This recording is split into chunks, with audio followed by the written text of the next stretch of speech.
Greetings to you all. Today we have to look at polynomials. We have three classes for this. This class 1, which the learning objectives are addition of polynomial and subtraction of polynomial. We have the class 2, which the learning objective is multiplication of polynomial, is still in processing because you won't see the class 2 in this video. We see it in the next video. Same as class 3, which is the division of polynomial, which is under still processing.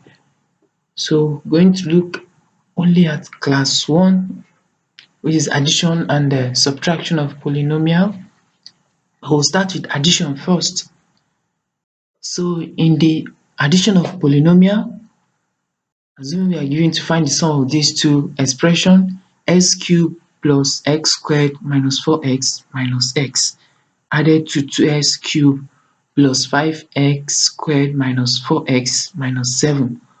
We'll bring them out in groups, as in we'll put them in brackets, the first expression and the second expression, the two polynomials.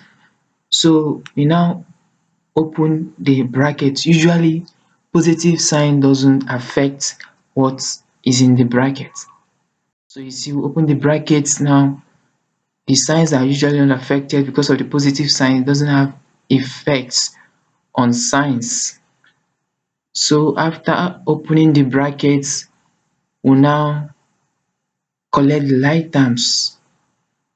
Collect the like terms. We have 2x cubed plus 2x cubed. The same goes to x squared and 5x squared minus 4x minus 4x minus 4 and minus 7. So we add all of them. We sum it up.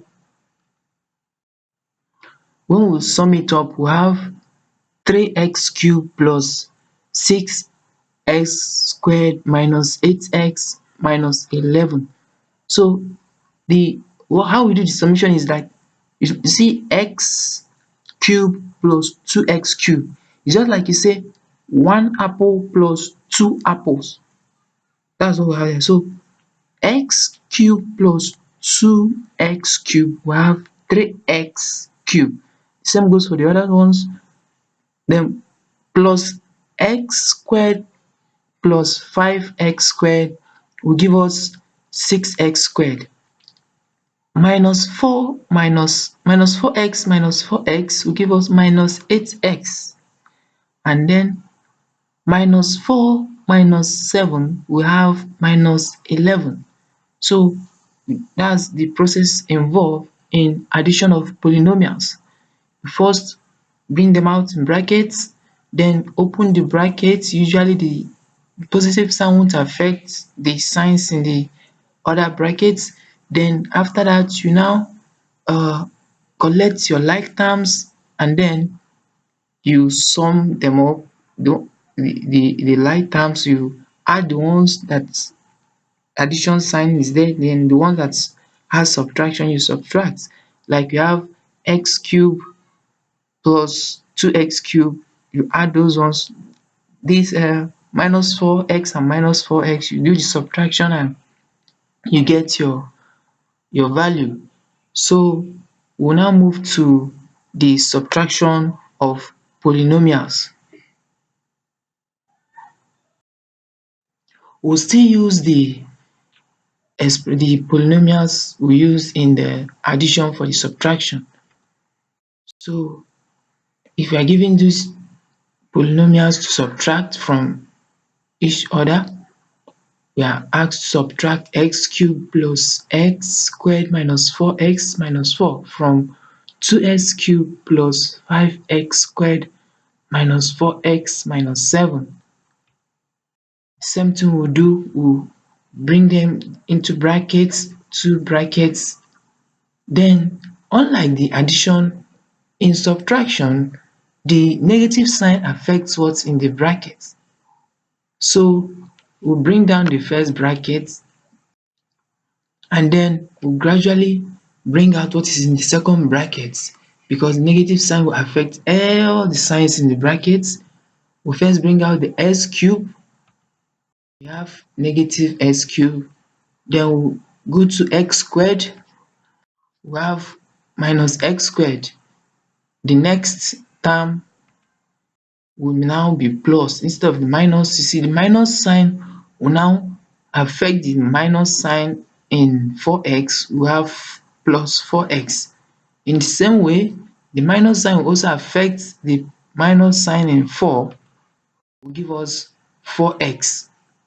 So when we finish solving it like this, we will now collect the like terms too.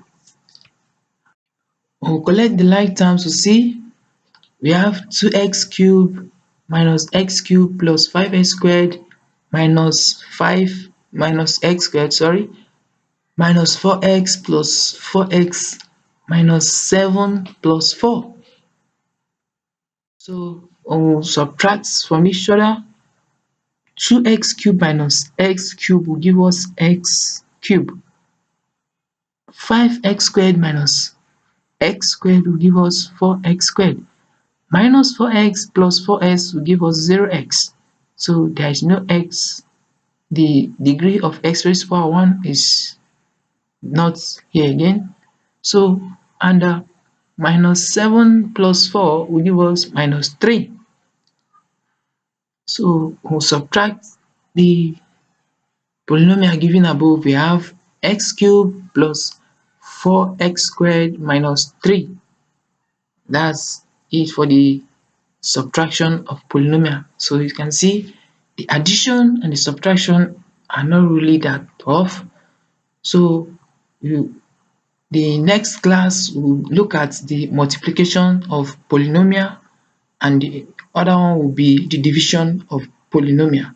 You just have to divide them into classes like this, so we'll be able to explain each and every one of them in details. So stay connected for the next two classes, the division and the multiplication of polynomial. So until then, see you when we see, and try to take the polynomials and solve them on your own.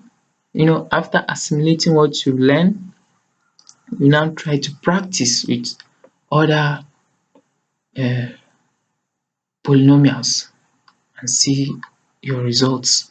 Take your time. It's not about getting the answers, it's about knowing how you get the answers.